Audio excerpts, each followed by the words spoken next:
Welcome to One Question at a Time, the SAT series. Question number 59.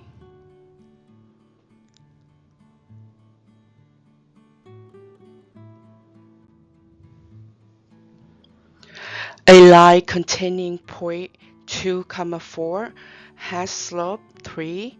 If point P lie on this line, which of the following could be point P? Okay, so like you see the graph I have on the screen right now, the point 2, 4 is right here. Okay, and then they have the slope of 3.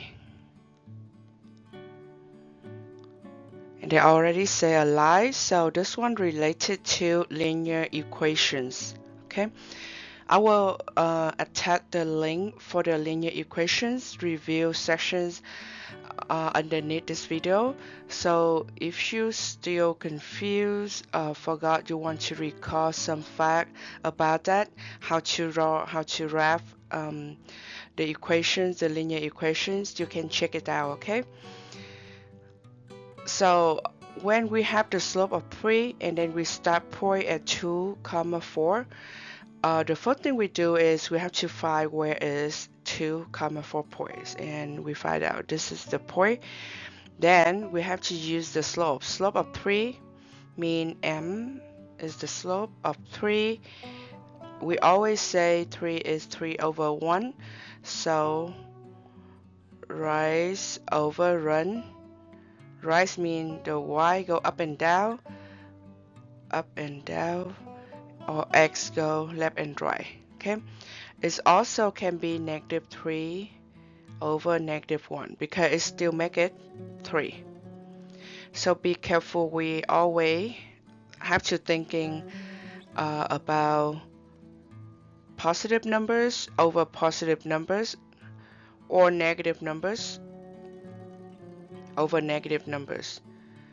For the multiplications and the division, it do the same trick that same side. Remember that one? I'm talking about this one for several times. So same side is mean positive divided by positive, that make it positive. Negative divided by negative, that make it positive. The same thing with the multiplications we did before. Okay, positive multiply positive produce positive, negative times negative produce positive. Different side will produce negative. Okay, different side is you have one positive, one negative. Look like this, over negative or negative over positive. Okay, that produce that different side, so it produce negative. Okay, and also we have positive times negative, negative times positive. This is really common thing we have to know. Okay, so for slope rise, right, if it's positive when it's go up, if it's negative when it's go down. If it's negative, it's go move to the left. If it's positive, it move to the right. So in this case, you can move up 3 units and move to the right 1 unit, or you move down 3 units, then move to the left 1 unit. Let's check on this. Okay, so we start at the point 2, 4. We go up 3 units, 1, 2, 3. Then we move to the right 1 unit. So this is the point on the graph. See that? We can also go down 3 units, 1, 2, 3, then go to the left 1 unit. And then this is the point on the graph. We can continue to doing that, right? 1, 2, 3, down, and left 1.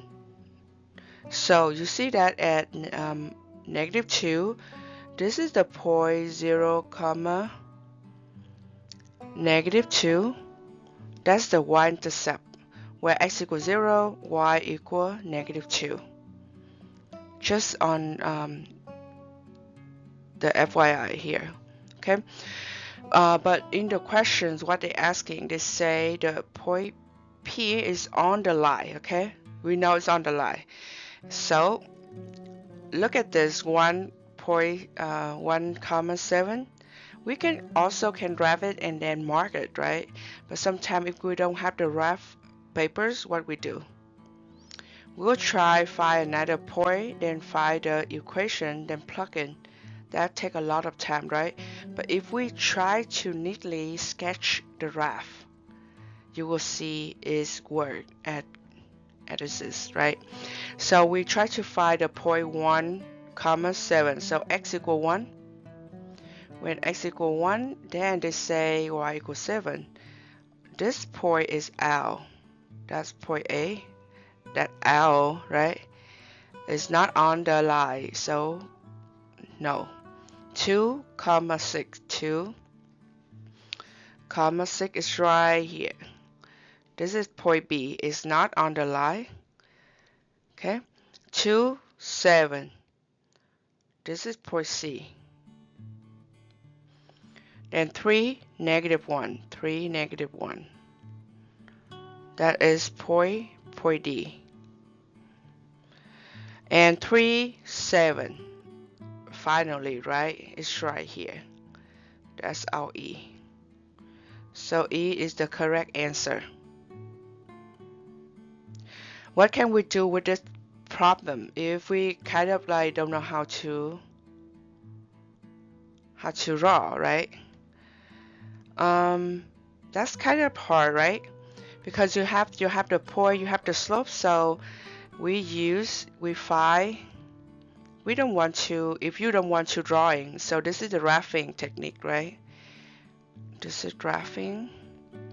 So if we don't like the graphing, we can do to try to use whatever we know, right?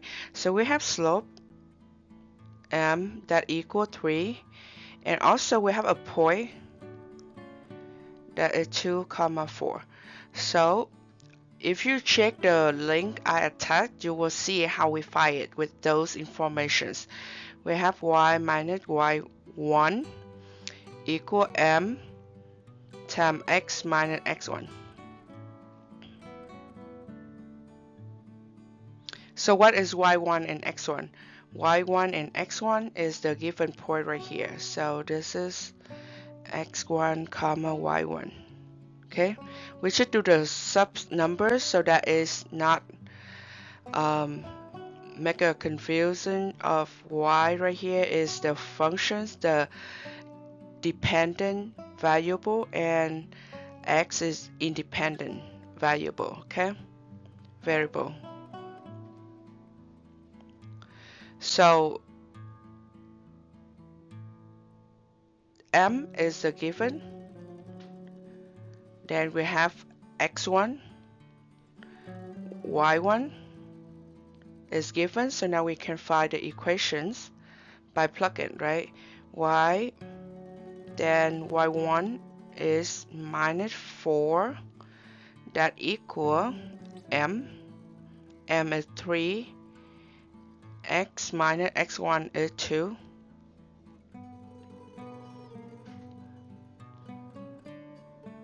Now we simplify this one by adding 4 both sides. This one cancel. We have y that equal 3x. 3 times -2 is -6. Add 4. Right, -6 add 4, that is -2.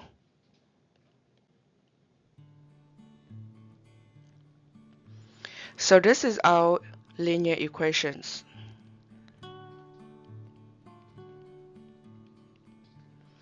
Now we can plug in, right?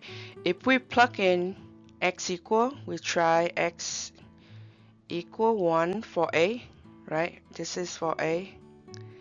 So what is the y value? So when we plug in, we'll have 3 times 1 minus 2. 3 times 1 is 3, minus 2 is 1. So the thing is it's not the same as the given y value for choice A, because this one is 1 comma 7. That one is not 7. So A is not the right answer. So you see, if we have x equal 1, then y equal 1. That is the point right here. See that? But A is not 1 comma 1. So it's not matching, right? We compare. So let's say this one have to be 1 comma 1, but versus choice A, you have 1 comma 7. That is different, the 1 and the 7 for the y value. So that is not the right answer. Keep going. So we try B, right? We start with the x value and then we compare the y value. So x equal 2, we plug in 3 times 2 minus 2. That's 6 minus 2 equals 4. So 2 go up to 4. That is the point, the given point also. So 2 comma 4 versus choice B is 2 comma 6. That not matching, so it's not the right answer. Then we will try C. So C start with x equal 2, so the same, right? Minus 2 equal 6 minus 2 equal 4, the same point.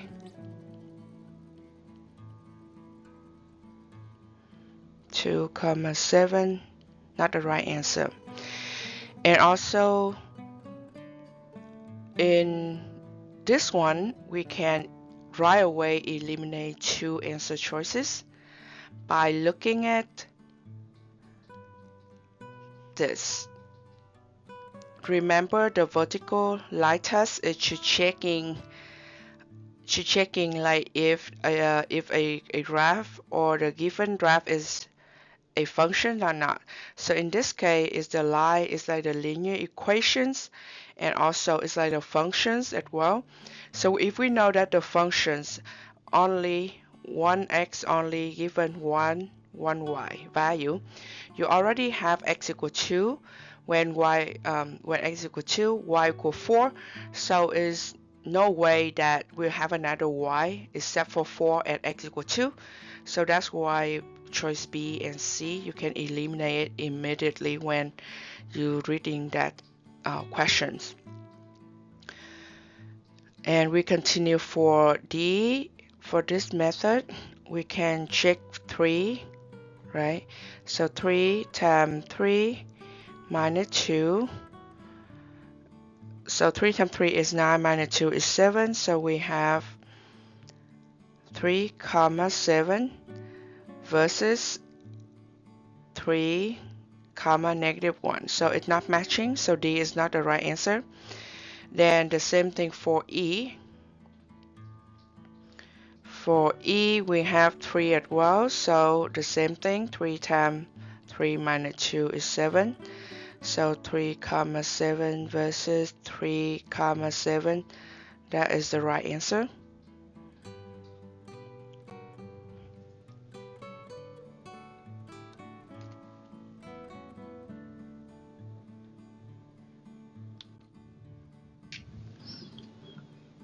Thank you for participating in this series, and see you next time.